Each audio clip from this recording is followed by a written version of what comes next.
What if I told you the most dangerous war in the world has already started? But you don't hear bombs every day. You don't see tanks rolling through your streets. Instead, it's happening in silence, in shadows, in code, in money, in power. And most people don't even realize they're already inside it. Because this isn't the Cold War you learned about. This is something far more complex. No clear sides, no official declarations, no obvious end, just rising tension between the world's most powerful nations. And one question: are we already in Cold War 2.0? To understand what's happening today, we have to go back. Back to a time when the world stood on the edge of destruction. The original Cold War. Two superpowers, two ideologies, two visions of the future. On one side, the United States. On the other, the Soviet Union. For decades, they never fought directly, but they fought everywhere else. Proxy wars, espionage, propaganda, arms races, a constant game of pressure where one wrong move could trigger nuclear annihilation. And then, it ended. The Soviet Union collapsed. The United States stood alone. For a moment, it looked like the world had entered a new era of peace. But history doesn't end. It evolves. Fast forward to today. Look closely. Something feels familiar. Major powers are no longer cooperating the way they used to. Trust is fading. Competition is rising.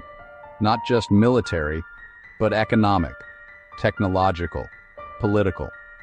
Countries are choosing sides again.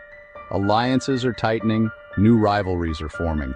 And the biggest players, the United States, China, Russia, three giants, moving in ways that look less like cooperation and more like preparation.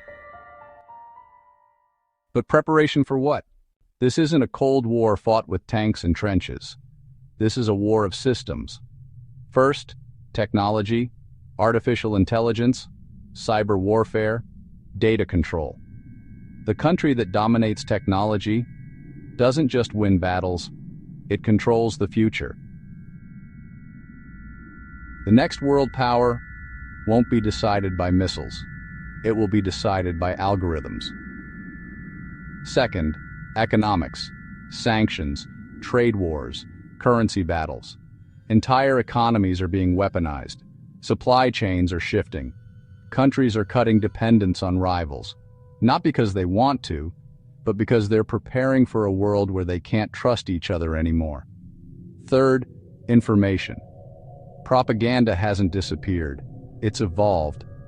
Now it spreads instantly, across social media, across borders. Narratives are controlled, truth becomes blurred, and people become the battlefield.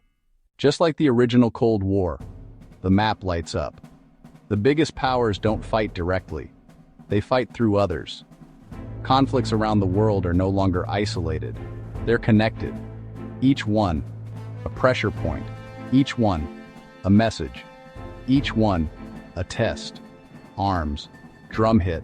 Intel, drum hit. Influence, drum hit. Weapons are supplied. Intelligence is shared. Strategies are influenced. Lines are drawn in sand, in streets, at sea, without a single flag claiming blame. But the real players stay just far enough away to avoid full-scale war. Proxy fires burn. Algorithms watch. Markets react. Narratives harden. Pressure points. Messages. Tests. And somewhere, in the shadows between them, the next escalation waits. Here's the part most people don't realize. This isn't just about countries, it's about control of the future itself. Who controls energy, technology, trade routes, global rules, controls the world. And right now, that control is being challenged. Not openly, but aggressively. Pause. Unlike the first Cold War, This one doesn't have clear lines. Some countries cooperate in one area and compete in another. Allies today can be rivals tomorrow.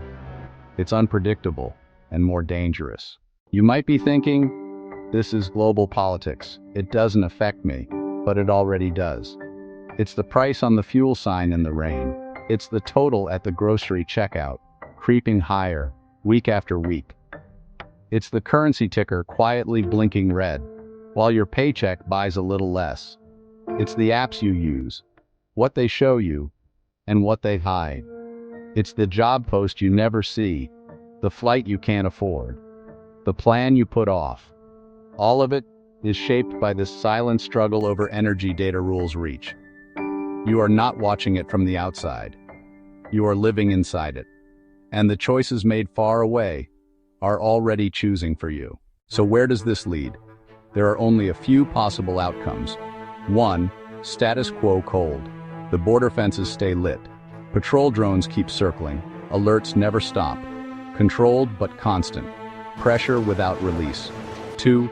Crisis shock. A single spark, an accident, a hack, a misread, flashes into breaking news. Markets plunge. A skyline goes dark. Not nuclear, but the balance tilts overnight. 3. Multipolar map. Power fractures into hubs, energy, data, finance, split across rival centers. Each competing, each watching, each waiting for the other to blink. This is the fork in the road.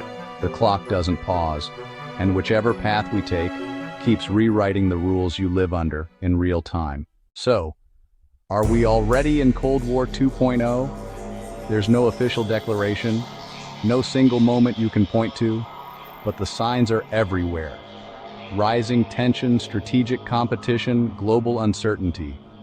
History doesn't repeat exactly, but it often rhymes, and right now, the rhyme is getting louder. If you made it this far, you're already ahead. Understanding what's happening is the first step to seeing where the world is going. But this is just the beginning. In part 2, we break down hidden strategies, the moves you don't see. For the full picture, don't miss what comes next, because the most important part of this story hasn't happened yet. Tap follow and subscribe to stay with us, then watch part 2.